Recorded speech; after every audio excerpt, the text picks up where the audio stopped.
Spurs are still more likely to be relegated than Leeds, but Crystal Palace might be back in the relegation battle. Here's everything you need to know after 10,000 simulations of all remaining games for the relegation battle. Seen on this list goes down at least one time in 10,000 sims. For Bournemouth, that's exactly 2 times. And now all I've done is just cut that back down, so it's 1% or more likely to be relegated. Even that win, up 1.9% chance that they'll survive. I mean, at least it's 2.9% likely they'll survive. Wolves is 8 out of 10,000. What's the big talking point of the week, other than Spurs might go down, is going to be who out of West Ham or Nottingham Forest will be relegated. West Ham's chance of surviving, 67.4%. Nottingham Forest is still giving them 79% chance of surviving.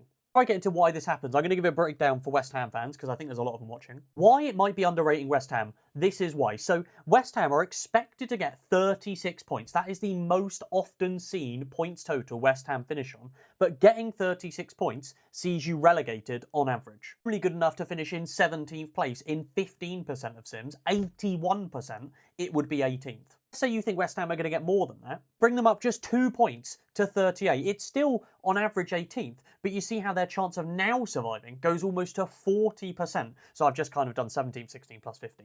As soon as you put them to 40 points, the average position goes to 17th and the chance they're relegated just 30%. It'll be interesting to hear from West Ham fans. If you think you can get to this point total, then most likely you shouldn't be relegated. Just the model is slightly underrating it by about 2 points to 36, and that's what the line might be. Hopefully that longer explanation gives you a bit of a breakdown for West Ham fans why it might be looking like this and why you think there might be a better chance to West Ham surviving than 30%. So, and I will say this, and I know it sounds so simple, but to the model, after doing this last year, the most significant thing that sees you survive is points on the board.